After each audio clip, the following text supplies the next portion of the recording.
Top quality और consistent performance के लिए सिर्फ सिल्वर पंप। टॉप क्वालिटी और कंसिस्टेंट परफॉर्मेंस के लिए सिर्फ सिल्वर पंप, नाम याद रखना। गुलमोहर रेस्ट हाऊसच्या कॅश प्रकरणी आता तपासाला वेग आलेला आहे।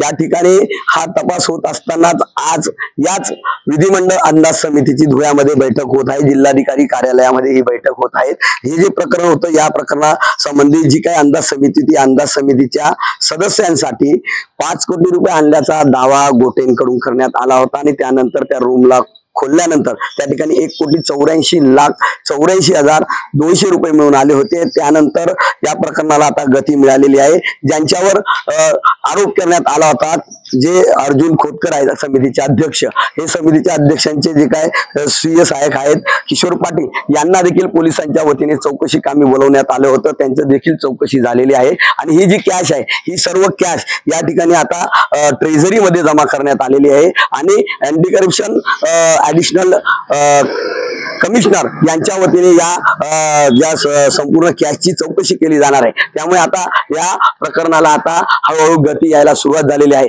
मात्र यानंतर नक्की आता हे प्रकरण आता पुढे वळतं, नेमके त्यानंतर नेमकी कोणावर कारवाई होती हे देखील पाहणं महत्त्वाचं ठरणार आहे। मनीष वासोळे, TV9 मराठी, धुळे।